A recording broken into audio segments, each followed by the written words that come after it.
3주 이스라엘과 레바논 간의 휴전이 다시 한번 연장되었습니다.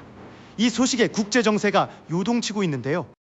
트럼프 대통령이 직접 중재한 이번 휴전 연장은 단순히 중동의 평화를 넘어섭니다. 이것이 과연 한국 안보와 우리 경제에 어떤 파급 효과를 가져올지 잠시 후 공개되는 충격 데이터까지 꼭 보셔야 합니다. 도널드 트럼프 미국 대통령은 현지 시간 23일 자신의 소셜미디어인 트루스 소셜을 통해 이 사실을 직접 발표했습니다. 백악관 집무실에서 고위급 대표들과의 회담을 주재한 뒤였죠. 이번 회담에는 JD 벤스 부통령, 루비오 국무장관, 마이크 허커비 주이스라엘 대사, 미셀 이사 주레바논 대사 등 미국의 고위 당국자들이 중재 역할로 참여했습니다. 그만큼 미국이 이번 사태에 얼마나 공을 들이는지 알 수 있는 대목입니다. 사실 이번 회담은 지난 14일 워싱턴 DC에서 열린 33년 만에 첫 고위급 회담 이후 9일 만에 두 번째로 진행된 것입니다. 그리고 1차 회담 이틀 뒤인 16일 트럼프 대통령은 열흘간의 휴전 합의를 전한 바 있습니다. 애초 열흘간의 휴전은 25일 종료될 예정이었는데요. 트럼프 대통령의 이번 발표는 1월 4달 중순까지 3주 더 연장한다는 의미입니다. 그야말로 아슬아슬한 줄타기가 계속되고 있습니다. 트럼프 대통령은 이번 회담이 매우 잘 진행됐다고 평가하며 미국은 레바논이 헤즈볼라로부터 스스로를 지킬 수 있도록 협력할 것이라고 강조했습니다. 레바논의 안정을 위한 미국의 의지를 엿볼 수 있습니다. 미국이 이스라엘 레바논 전쟁 휴전을 중재한 핵심 이유는 바로 이란과의 종전 협상 때문입니다. 이 전쟁이 협상의 걸림돌이 될 수 있다고 판단했기 때문이죠. 앞서 미국과 이란의 휴전 기간 중 이스라엘이 레바논을 공격하자 이란은 이를 휴전 합의 조건을 위반한 것이라고 항의한 바 있습니다.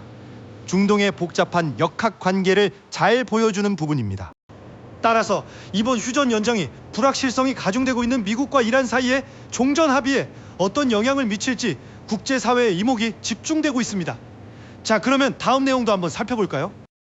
트럼프 대통령은 게시글 에서 이스라엘의 비비 네타냐후 총리와 레바논의 조셉 아운 대통령을 백악관으로 초청할 것을 기대한다고 밝혔습니다. 양국 정상 간의 만남은 그야말로 역사적인 일이 될 것입니다. 그가 강조했듯이 두 나라는 서로 이웃이지만 1948년 이스라엘 건국 이후 사실상 전쟁 상태에 있었습니다. 만약 정상회담이 성사된다면 중동 평화에 엄청난 전환점이 될 수 있을 것입니다. 마코 루비오 국무장관도 오벌 오피스에서 트럼프 대통령의 개인적인 관여로 이번 휴전 연장이 가능했다고 언급했습니다.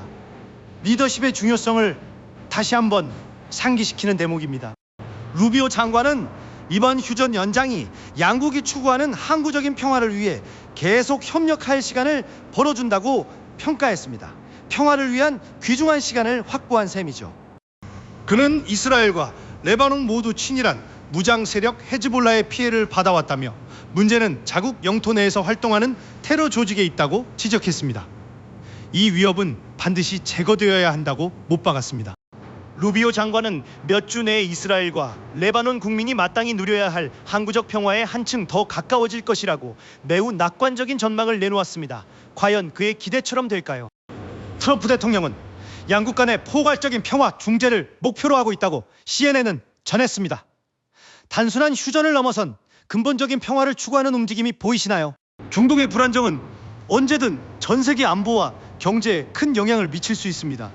특히 유가 상승이나 공급망 교란은 우리 경제에 직접적인 타격을 줄 수 있죠. 자, 그러면 이스라엘과 레바논의 휴전 연장이 과연 한국 안보에 어떤 의미를 가질까요? 중동의 정세 변화는 우리 에너지 수급과 방위 전략에도 연쇄적인 영향을 줄 수 있습니다. 정말 주목할 만한 이슈입니다. 강대국들의 복잡한 외교전 속에서 우리 안보 역시 단순히 한반도 안에서만 생각할 수 없게 되었습니다. 글로벌 안보, 지형 변화에 대한 끊임없는 관심이 필요한 시점입니다. 이번 이스라엘 레바논 휴전 연장 소식과 한국 안보의 미래에 대해 여러분은 어떻게 생각하십니까? 댓글로 여러분의 소중한 의견을 들려주세요.